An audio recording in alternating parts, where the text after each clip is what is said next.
Halo sobat, kali ini saya mau membahas tentang santet.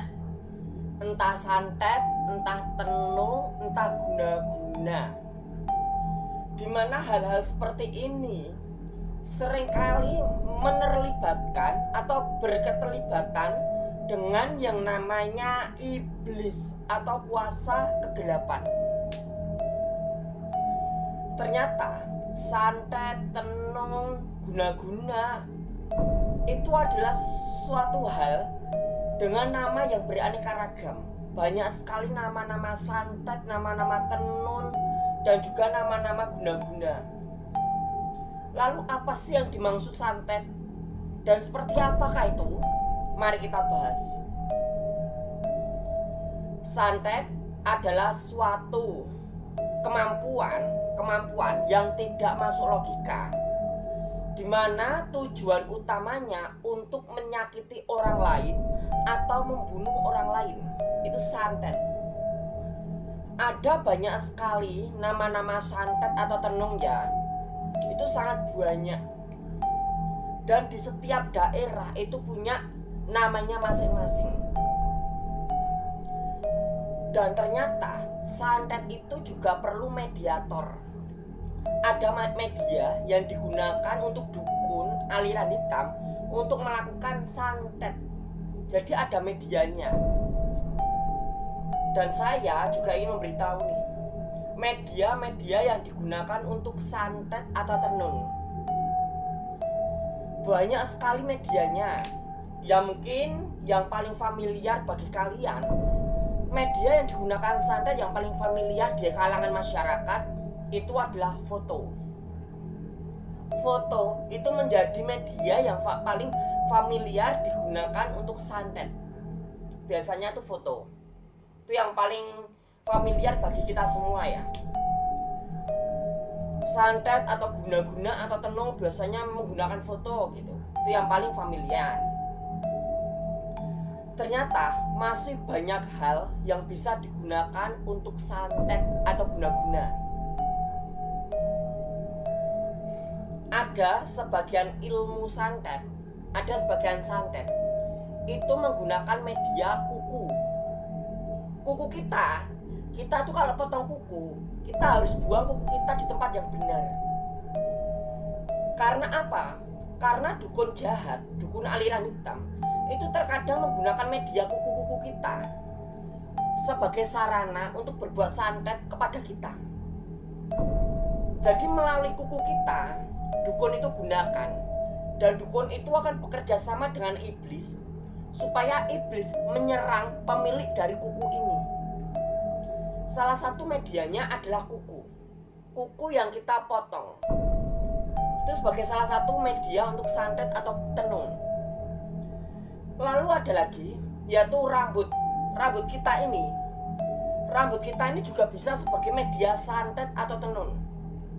Ada sebagian dukun aliran hitam atau dukun jahat itu menggunakan media rambut. Rambut kita dipotong gitu ya.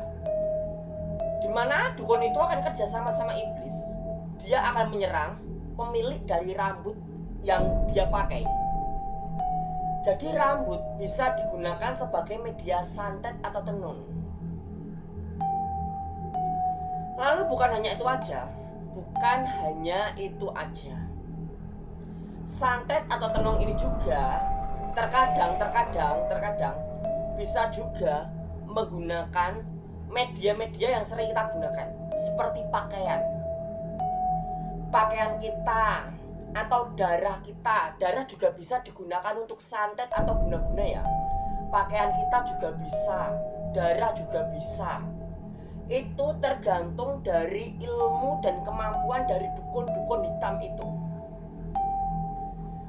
Itu kenapa hal-hal privasi seperti itu harus benar-benar kita jaga. Jangan sampai hanya karena permusuhan, hanya karena perang dagang, lalu musuh kita menggunakan hal-hal privasi kita untuk melancarkan santet kepada kita. Jangan sampai. Terkadang bukan hanya foto kita aja loh yang bisa digunakan untuk santet. Bahkan kalau orang itu mau menyantet tempat dagangan kita atau tempat bisnis kita. Bisa saja tempat dagangan kita, warung kita, tempat bisnis kita dia foto. Dia kasih ke dukun jahat, dukun aliran hitam. Dagangan kita, bisnis kita, toko kita bisa ditutup rezekinya secara supernatural. Secara supernatural rezekinya itu ditutup, supaya orang lain tuh melihat wah tokonya tutup gitu, sehingga rezekinya macet di tengah jalan. Dengan hal seperti itu juga dukun aliran hitam bisa melemparkan media santet yang dia gunakan. Contoh, dia melemparkan pocong-pocongan dari boneka, dia masukkan ke dalam tanah atau ke dalam tembok di dalam toko kita atau tempat dagang kita atau tempat bisnis kita, dimana mediator itu ada isinya, ada iblisnya untuk mengganggu usaha kita. Jadi kita tuh harus mewaspadai dengan hal-hal privasi kita. Ada juga bahkan daleman kita itu juga bisa menjadi media untuk santet loh. Juga bisa untuk menjadi media untuk pemikat. Ayo, itu adalah hal-hal privasi. Kita harus menjaga hal-hal privasi kita, supaya apa? Tidak ada kejahatan yang menimpa kita. Ada juga santet yang menggunakan tanah kuburan disebarkan gitu ya. Tapi tanah kuburan itu tidak semata-mata kita ambil tanah di kuburan kita sebarkan ke toko. No, tidak seperti itu. Tanah kuburan yang digunakan dukun untuk mematikan rezeki orang atau untuk menghambat rezeki orang, tanah kuburan itu diambil. Lalu tanah kuburan itu akan dibacakan suatu doa, suatu mantra, di mana itu adalah kerjasama antara dukun aliran hitam dengan iblis. Lalu barulah setelah itu tanah itu disebar-sebarkan sebagai syarat agar kekuatan itu bekerja dengan cara menyebarkan tanah itu ke tempat dagangan. Jadi kita itu harus waspada dengan segala niat jahat daripada manusia. Jadi banyak hal yang bisa digunakan untuk berbuat santet. Ada juga santet dengan cara mengirim, atau seringkali kita sebut dengan kiriman. Santet kiriman ini itu memang menggunakan media foto, tapi ini jarak jauh. Seperti contohnya hantu Banaspati, kita kirim untuk santet, kita masukkan ke tubuh manusia jarak jauh. Seumpama dukunnya ada di Banten atau Banyuwangi, ternyata yang mau disantet ada di Jakarta atau di Jawa atau di Sumatera atau di Jawa Barat gitu ya. Dia lempar Banaspati itu lempar jarak jauh. Nanti di atas langit akan tampak bola seperti api, terbang. Banaspati itu akan menuju sasarannya. Dan kalau santetnya gagal, maka Banaspati itu hanya akan jatuh, entah di depan rumah, entah di dekat-dekat tempat area yang akan disantet itu.